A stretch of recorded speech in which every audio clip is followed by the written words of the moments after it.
College का अंतिम वर्ष था। परीक्षाएं समाप्त हो चुकी थीं, लेकिन मन में अजीब सी बेचैनी थी। कुछ दोस्तों ने तय किया, चलो एक रात की कैंपिंग करते हैं। शहर से बहुत दूर एक घना भारतीय जंगल चुना गया। स्थानीय लोग उस जंगल से बचते थे। उनका कहना था, सूरज ढलने के बाद वहां कोई अकेला नहीं जाता, और जो जाता है वो हमेशा वही नहीं रहता। छात्रों ने इसे पुरानी कहानी समझकर टाल दिया। शाम होते होते तम्बू लग चुके थे। बीच में आग जल रही थी। हंसी, बातें, तस्वीरें, सब कुछ सामान्य लग रहा था, लेकिन जंगल बहुत शांत था। रात गहराने लगी। आग की लपटें धीरे धीरे छोटी होने लगी। अचानक झींगरों की आवाज बंद हो गई। हवा रुक सी गई। सुधा ने चारों ओर देखा। उसके अंदर एक अनजाना डर उठने लगा। ये जंगल इतना चुप क्यों है? उसने धीमे से पूछा। किसी ने मजाक किया, भूत सो गए होंगे। सब हंसे, लेकिन उसी पल आग भड़बड़ा उठी। रात करीब 12:30 बजे की थी।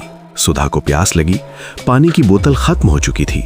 उसने कहा, मैं पास के नल से पानी ले आती हूँ। दोस्तों ने मना किया, लेकिन वो चली गई। जैसे जैसे वो आगे बढ़ी, आग की रोशनी पीछे छूटती चली गई।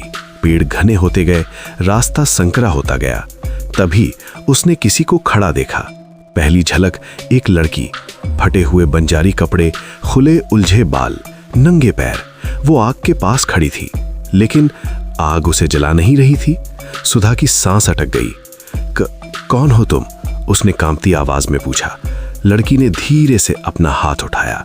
जला हुआ नाम। उसके हाथ पर एक नाम जला हुआ था, चमकता हुआ, जैसे अभी अभी आग से निकला हो। सुधा ने आंखें झपकाईं। लड़की गायब थी, लेकिन हवा में एक फुसफुसाहट रह गई।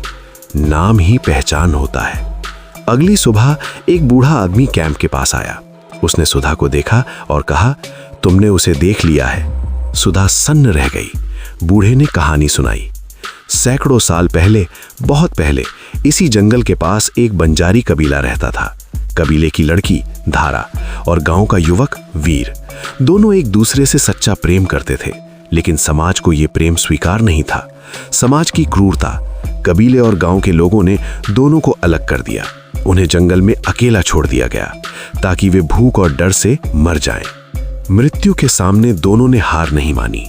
धारा ने जलती लकड़ी उठाई, वीर के हाथ पर अपना नाम जलाया। वीर ने धारा के हाथ पर अपना। उन्होंने कहा, अगर प्रेम सच्चा है तो जन्म बदलेगा, नाम नहीं। और दोनों ने आग में कूदकर प्राण त्याग दिए। वर्तमान में वापसी। बूढ़े की बात खत्म हुई। सुधा के हाथ में अचानक जलन हुई। उसने देखा, उसकी हथेली पर एक नाम उभर रहा था, वीर। उस रात आग फिर जलाई गई। हवा भारी थी, जंगल फिर शांत। तभी पीछे से आवाज आई, धारा। सुधा मुड़ी। एक युवक खड़ा था। उसके हाथ पर लिखा था धारा। सुबह कैंप खाली था। जंगल में सिर्फ आग की राख थी, और राख में दो नाम, वीर और धारा, जो कभी मिट नहीं सकते।